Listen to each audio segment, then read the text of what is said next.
पढ़ेंगे second order reaction के बारे में। सेकंड ऑर्डर रिएक्शंस क्या होती है, इससे पहले वाली क्लास में फर्स्ट ऑर्डर पढ़ा था आप लोगों ने, जीरो ऑर्डर पढ़ा था।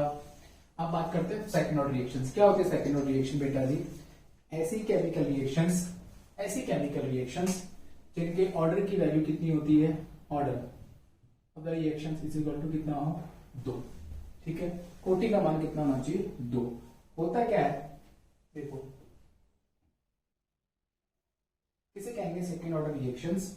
किसी भी रासायनिक अभिक्रिया का प्रयोग द्वारा निर्धारित वेग समीकरण में अभिक्रिया का वेग क्रिया कारक की सांद्रता की द्वितीय घातांक पर निर्भर करे, तो ऐसे अभिक्रिया को क्या कहेंगे, सेकंड ऑर्डर रिएक्शन कहेंगे। क्या कहेंगे, अभिक्रिया का वेग प्रयोग द्वारा निर्धारित वेग समीकरण में क्रिया कारक की सांद्रता के द्वितीय घातांक पर क्या करे, निर्भर करे, तो उसे कौन से विक्रिया कहेंगे, द्वितीय कोटि की विक्रिया कहेंगे। या दूसरी बात रासायनिक अभिक्रिया में भाग लेने वाले क्रियाकारी अणुओं की संख्या कितनी हो बेटा, 2, तो भी उसे क्या कहेंगे, जैसे rate of reactions proportional to A and B. एक ही क्रियाकारक की सांद्रता की द्वितीय घातांक में निर्भर करे, या दो भिन्न भिन्न क्रियाकारक रासायनिक अभिक्रिया में भाग ले तो भी उस अभिक्रिया की कोटि कितनी होती है, 2। अर्थात हम ये कह सकते हैं सेकंड ऑर्डर रिएक्शन जो होती है उसको दो प्रकार से विभाजित किया जाता है, टाइप फर्स्ट और टाइप सेकंड।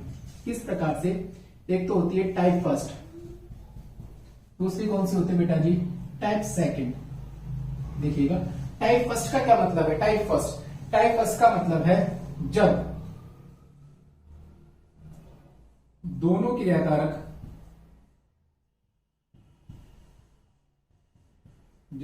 क्रियाकारक की सांद्रता क्या हो, समान हो, या अभिक्रिया का वेग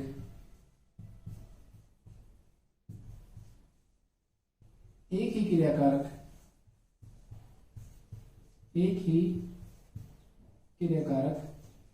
की सांद्रता के द्वितीय घातांक पर निर्भर करे,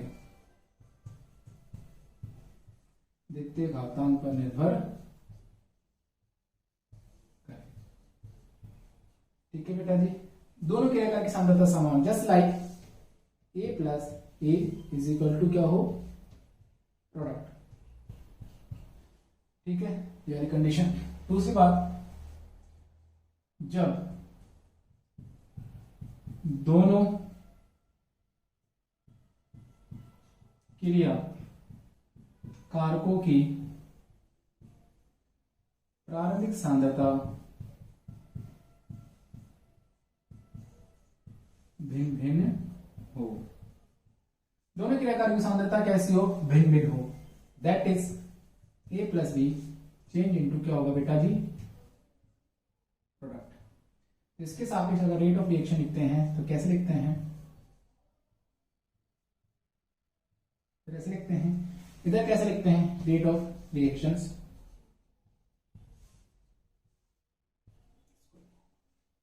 तो दो प्रकार की हो गई, जब एक ही क्रियाकारक की सांद्रता की द्वितीय घातांक में निर्भर करे, या जो दो क्रियाकारक भाग ले रहे हो दोनों की सांद्रता क्या हो, समान हो, या दूसरा कंडीशन हो सकती है दोनों क्रियाकारक की सांद्रता कैसी हो, भिन्न भिन्न हो। तो दोनों ही स्थिति में हमें क्या निकालना, अवकलित वेग समीकरण और समाकलित वेग समीकरण का व्युत्पन्न करना है। तो देखिएगा पहले हम बात करेंगे टाइप फर्स्ट की हम बात करते हैं आप लोगों से। देखिएगा टाइप फर्स्ट के बारे में,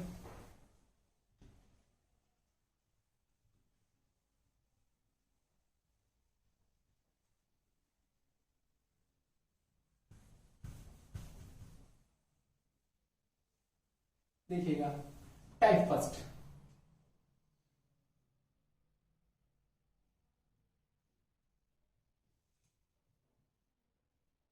दिस इज टाइप फर्स्ट।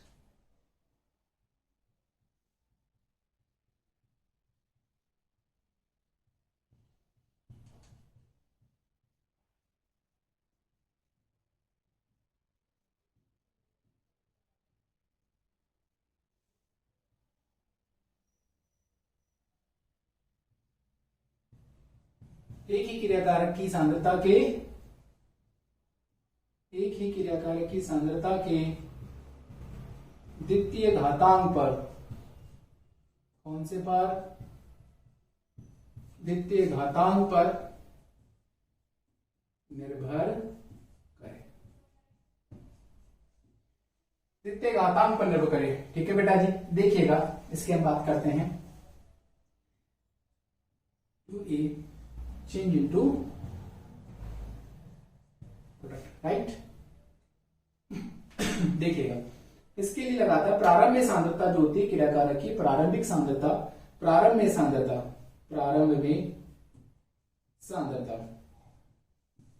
कितनी मानी आपने a, तो उत्पाद कितना बना होगा बेटा जी 0। t समय की बात करते हैं, t समय पर इसमें कितना निकल गया होगा a माइनस एक्स, कितना बच गया a माइनस एक्स, तो उत्पाद कितना बना होगा x, राइट। प्रोडक्ट कितना फॉर्मेशन होगा x बना होगा। देखिएगा वेग समीकरण से इस पर वेग समीकरण लगाएंगे आप, वेग समीकरण, तो वेग समीकरण कैसे लगेगा, dx upon dt is proportional to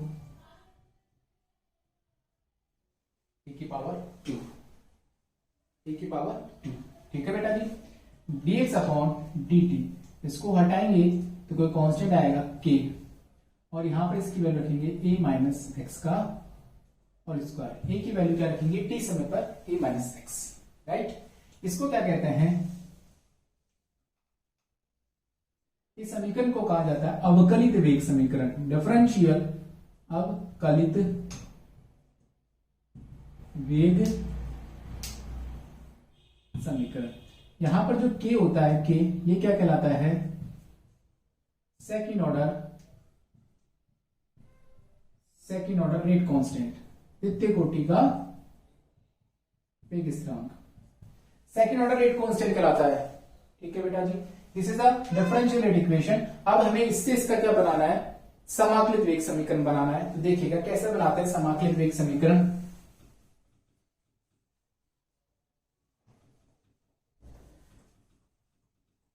इसका समाकलित वेग समीकरण बनाइए।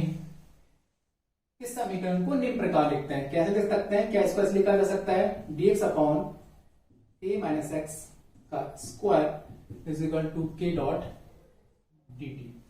इस तरीके से लिखते हैं dx upon a minus x is equal to k dt। ठीक है, इस समीकरण का इंटीग्रेशन करने पर, समाकलन करने पर क्या करेंगे बेटा जी, समाकलन करने पर dx upon a minus X का और स्क्वायर, k कांस्टेंट है, कांस्टेंट को बाहर निकाल लीजिएगा, इसका इंटीग्रेशन करेंगे तो आएगा 1 upon a minus x is equal to K T plus C. Equation number now first, c को क्या कहते हैं बेटा जी, c को कहते हैं समाकलन स्थिरांक, c को हम कहते हैं इंटीग्रेशन कांस्टेंट। इसकी वैल्यू आपको निकालनी है, इसकी c की वैल्यू क्या होगी, तो कैसे निकालते हैं देखिएगा।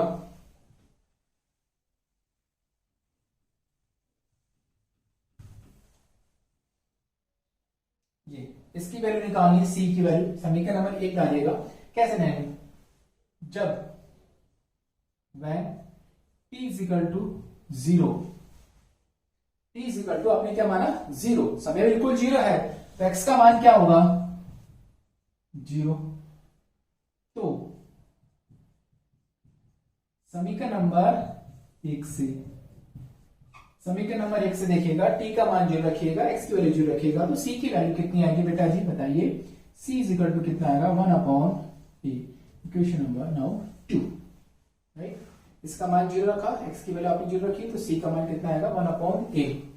समीकरण 2 का मान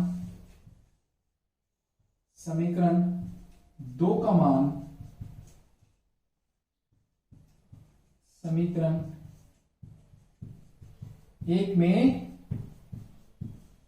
रखने पर, समीकरण 2 की वैल्यू समीकरण 1 में रखिए बेटा जी, रखिएगा। समीकरण 2 का मान समीकरण 1 में रखेंगे तो क्या आएगा,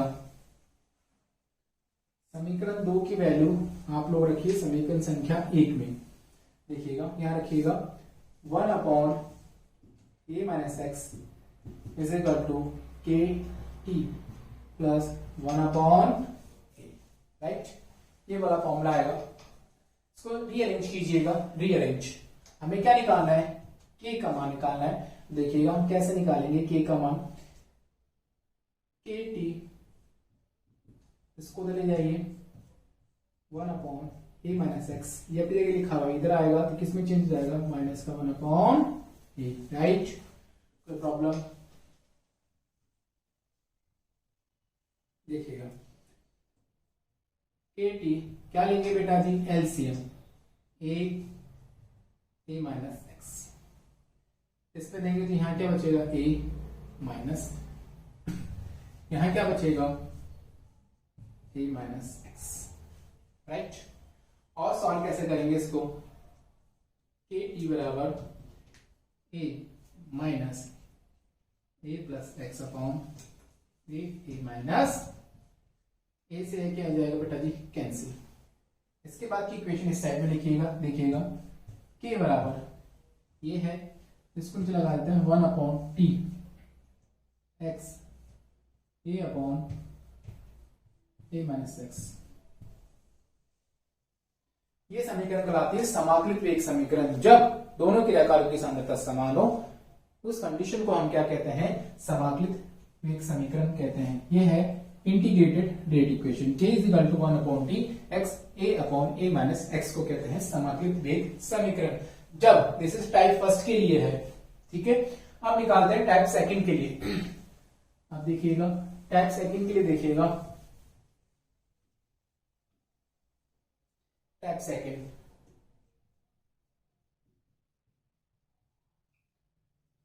जब दोनों क्रियाकारों की सांद्रता कैसी हो बेटा जी, भिन्न भिन्न हो, तो उस कंडीशन के अंदर देखिएगा कैसे निकालते हैं, किस कंडीशन में निकालते हैं, जब दोनों क्रियाकारकों की सांद्रता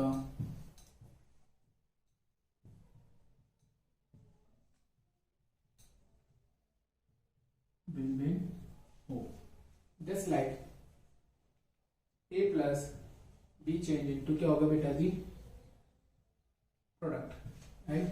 a प्लस b किस में चेंज हो रहा है, आपके प्रोडक्ट में चेंज हो रहा है।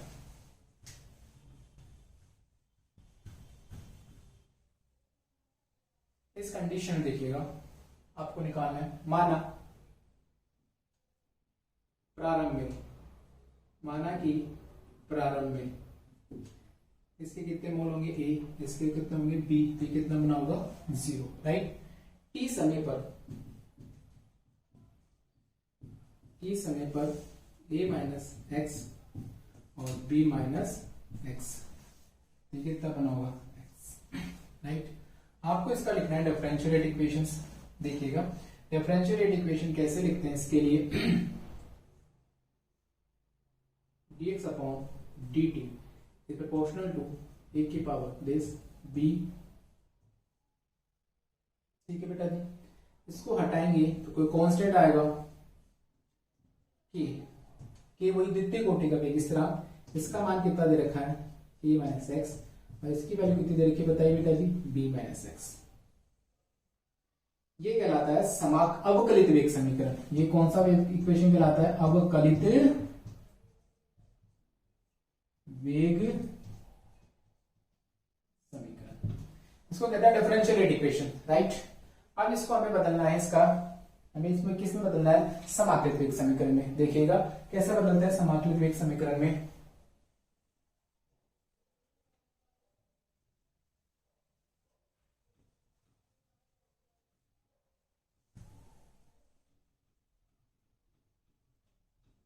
समाकलित वेग समीकरण इसको ऐसे लिखते हैं, dx upon a minus x b minus x is equal to k dot dt, ठीक है बेटा जी। इसको इस तरीके से लिखा जाता है।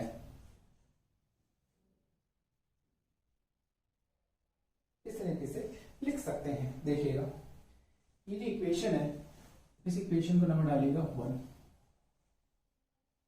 सबसे पहले इस इक्वेशन में समीकरण 1 में 1/a-x और b-x को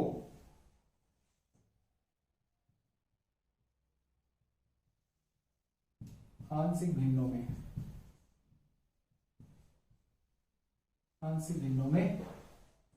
व्यक्त करने पर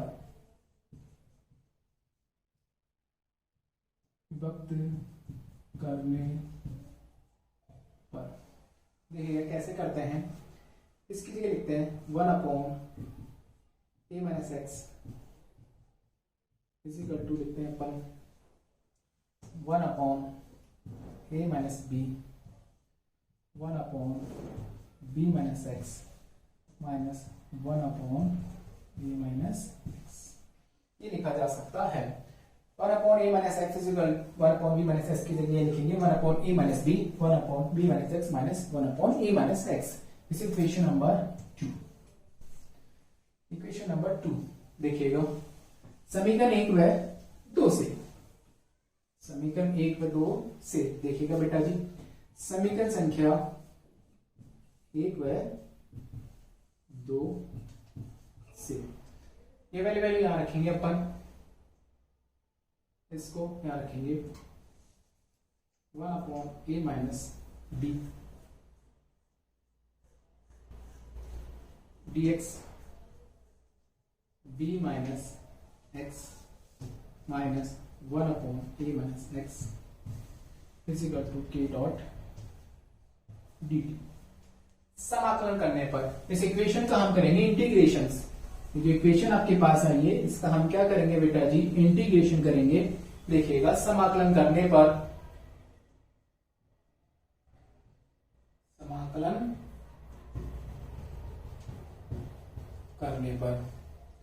1/a-b को निकाल लीजिए बाहर, ठीक है। इंटीग्रेशन का निशान लगाइएगा, dx/b-x माइनस का निशान dx/a-x का निशान, ठीक है, बराबर इंटीग्रेशन का निशान dt, ठीक है। इस तरह से इसका इंटीग्रेशन करेंगे तो देखिएगा इसका इंटीग्रेशन करने पर इसका जो सॉल्यूशन आता है वो देखिएगा ये 1/a-b इसका सॉल्यूशन देखिएगा माइनस ln b-x, बाहर माइनस है, इसका भी सॉल्यूशन क्या आएगा माइनस ln a-x। पहले माइनस है, माइनस माइनस क्या हो जाएगा बेटा जी plus ln a-x is equal to kt plus c, ठीक है। और क्या लिख सकते हैं इसको 1/a-b ln a-x upon b-x, इस तरह से इसको लिख सकते हैं अपन, ठीक है। ये प्लस वाली ऊपर आ जाएगी, माइनस वाली नीचे, is equal to K T plus क्या होगा बेटा जी सी। सी क्या है, समाकलन स्थिरांक है, इसका मान निकालना है, इसकी वैल्यू निकालिएगा सभी लोग। सी समाकलन स्थिरांक है, समाकलन स्थिरांक की वैल्यू कैसे निकालते हैं, सी समाकलन स्थिरांक। इस इक्वेशन को नंबर 1 डाल लीजिएगा। कैसे निकालेंगे, जब t इक्वल टू कितना हो 0 तो x की वैल्यू कितनी हो जाएगी बेटा 0। तो समीकरण 1 से ये 0 खत्म, तो c की वैल्यू कितनी आएगी बेटा बताइए। c इक्वल टू होगा 1/a-b ln a/b, ठीक है बेटा जी, कोई दिक्कत, इसकी वैल्यू आएगी ln a/b। इक्वेशन नंबर 2, समीकरण 2 का मान समीकरण 1 में रखने पर देखिएगा समीकरण 2 की वैल्यू किस में रखनी है, समीकरण संख्या 1 में। समीकरण 2 का मान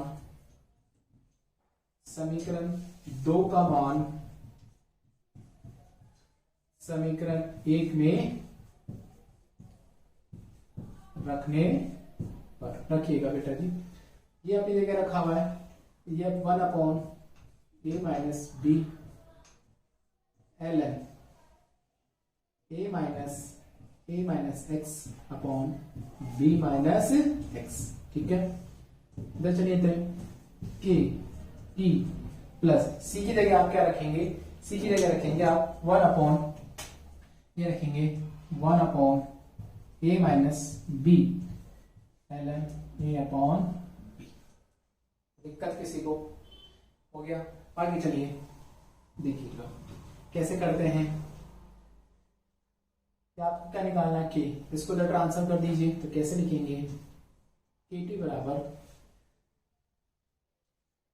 ये अपनी जगह लिखा हुआ है 1 upon A minus B ln A minus X upon B minus x.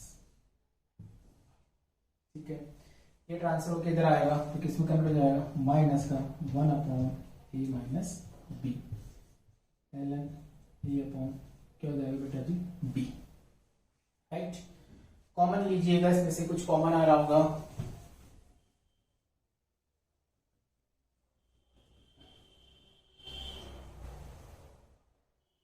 क्या, के टी 1 अपॉन ए माइनस बी। ठीक है, के टी 1 अपॉन ए माइनस बी, इसको ऐसे लिख सकते हैं ln, ये माइनस में है, नीचे की तरफ लिखा हुआ माइनस में, ये प्लस में है, तो हम इसको कैसे लिख सकते हैं, देखिएगा ln B a minus x और ए बी माइनस एक्स। इस तरह से वैल्यू लिखी जा सकती है। k is equal to 1 upon T A minus B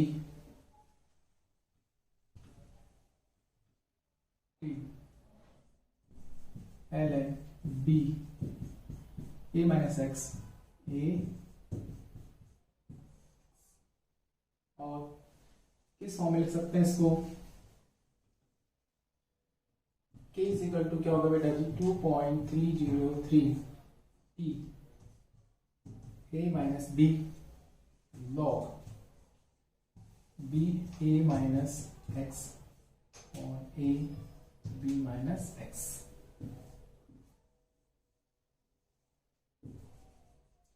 ये भी क्या कहलाती है, समाकलित वेग समीकरण कहलाती है। जब दोनों क्रियाकारकों की सांद्रता क्या हो बेटा जी, भिन्न भिन्न हो, तो उस कंडीशन में इसको क्या कहते हैं, समाकलित वेग समीकरण कहते हैं।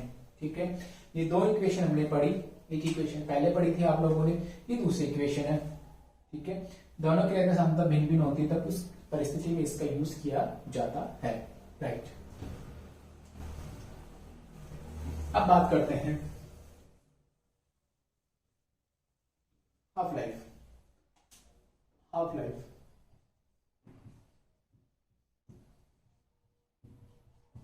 टी हाफ, टी हाफ क्या होगी, द्वितीय कोटि की अभिक्रिया की अर्धायु। देखिएगा, जब दोनों क्रियाकारक की सांद्रता समान होती है उसी परिस्थिति में हम अर्धायु निकाल सकते हैं। ठीक है, जब दोनों क्रिया की सांद्रता भिन्न भिन्न होती है तो हम उसमें अर्धायु नहीं निकाल सकते। इस परिस्थिति समीकरण से हम अर्धायु की गणना नहीं कर सकते। कब निकाल सकते हैं, जब दोनों क्रिया कारकों की सांद्रता क्या हो, समान हो। तो k इज इक्वल टू, हमने क्या फॉर्मूला पढ़ा था, 1 upon t x a upon A minus x. Right बेटा जी, ये हमने फॉर्मूला पढ़ा था, k is equal to 1 upon t x a upon A minus x. देखिएगा x का मान क्या हो, a/2, तो t इज इक्वल टू क्या हो जाएगा, t half. t is equal to क्या हो जाएगा, t हाफ। वह समय जब क्रियाकारक का आधा भाग किस समय लग जाए उत्पाद में, तो उस समय को क्या कहा जाता है, अर्धायु कहा जाता है। इस इक्वेशन नंबर फर्स्ट, इन दोनों का यूज करेंगे अपन, तो कैसे होगा, k is equal to 1 upon t half. ठीक है, a अपनी जगह लिखा हुआ लिखा रहने दीजिए, x की जगह क्या आ जाएगा बेटा, a/2 a माइनस एक्स, ये क्या लिखा हुआ है, a माइनस a/2। ये भी हाफ है, ये भी हाफ है, ये दोनों कैंसिल, ये भी पूरा कैंसिल। तो क्या बचेगा, k is equal to 1 upon t half dot a। तो टी हाफ कैसे लिख सकते हैं, 1/k.a। ठीक है, और कैसे लिखा जा सकता है इसको, अर्थात दैट इज कैसे लिख सकते हैं बताइए, t half is inversely proportional to 1/a। T half is inversely proportional to 1/a, अर्थात द्वितीय कोटि की अभिक्रिया की अर्धायु क्रियाधारा की प्रारंभिक सांद्रता के व्युत्क्रमानुपाती होती है। याद रखिएगा, मोस्ट पॉइंट है ये, मोस्ट पॉइंट है। ठीक है, नाउ नेक्स्ट देखिएगा,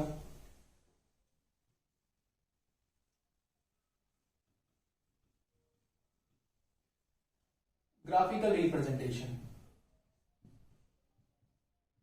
graphical representation of second order reactions। Second order reaction का आपको क्या करना है, ग्राफिकल रिप्रेजेंटेशन करना है। देखिएगा कैसे करेंगे, आप लोगों ने फॉर्मूला पढ़ा था k बराबर 1/t x a/a minus x। ठीक है बेटा जी, ये अभी अभी थोड़ी देर पहले फॉर्मूला पढ़ा था। आपको एक ग्राफ बनाना है, इसको कैसे लिख सकते हैं, x/a minus x is equal to कैसे लिख सकते हैं, kt। ग्राफ आपको बनाना है, किस किस के बीच में बनाना है बेटा, इधर तो लीजिएगा x a/a माइनस x, इधर क्या लेंगे, टाइम। ग्राफ कैसा आएगा, स्ट्रेट लाइन। कैसा आएगा, बिल्कुल स्ट्रेट लाइन, मूल बिंदु से स्टार्ट होगा। Slope, slope is equal to क्या आएगा, k। ठीक है, स्लोप इज इक्वल टू क्या आएगा, ये k आएगा। और देखिएगा एक ग्राफ और बना सकते हैं इसी समीकरण से। इस समीकरण को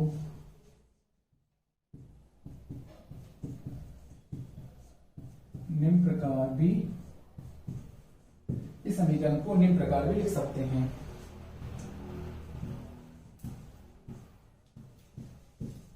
देखिएगा 1/a minus x is equal to 1/a plus kt। इस तरीके से लिखा जा सकता है इस इक्वेशन को। इसके आधार पर भी आपको एक ग्राफ बनाना है, 1/, वर्सेस समय की गति, वही बेटा जी t। ग्राफ कैसे आएगा, दिस इज y, इसको y बोलते हैं, this is c plus mx। आप ग्राफ बना रहे हो इसके और इसके बीच में बना रहे हो, इंटरसेप्ट कैसा है, पॉजिटिव, स्लोप भी कैसा है, पॉजिटिव। तो ग्राफ ओरिजिन पॉइंट से स्टार्ट ना कि कहां से होगा, थोड़ा सा ऊपर से स्टार्ट होगा। ग्राफ कैसा आएगा, इस तरह ग्राफ आएगा। ठीक है, ये जो डिफरेंस होता है इसको हम क्या कहते हैं, इंटरसेप्ट, अंतःखंड। वो किसके बराबर होता है, 1/a के बराबर। और स्लोप किसके बराबर होता है बेटा जी, e के बराबर। ठीक है, अर्थात ग्राफ के आधार पर हम क्या निकालते हैं, रेट कांस्टेंट की वैल्यू निकालते हैं। इस ग्राफ का ये यूज है। देखिएगा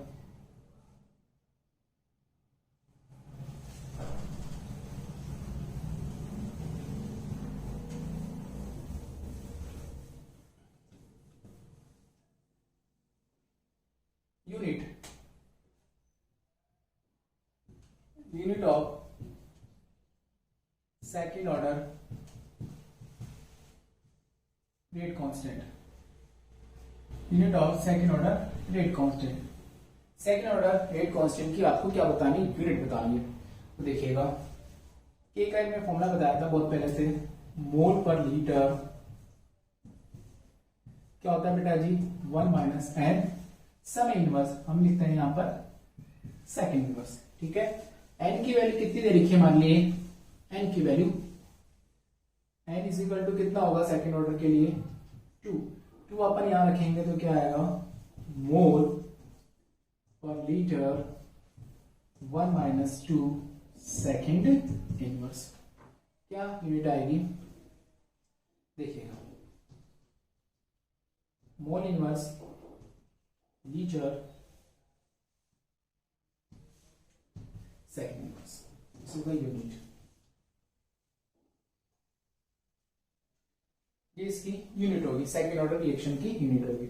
और देखिएगा एग्जाम्पल जो होते हैं इसके कई सारे एग्जाम्पल है, जैसे आपने देखा हुआ एथिल एस्टेट का एसिडिक मीडियम में हाइड्रोलाइसिस करते हैं, ओजोन का परिवर्तन होता है ऑक्सीजन में, नाइट्रस ऑक्साइड का विघटन, ऐसे कई सारे एग्जाम्पल है।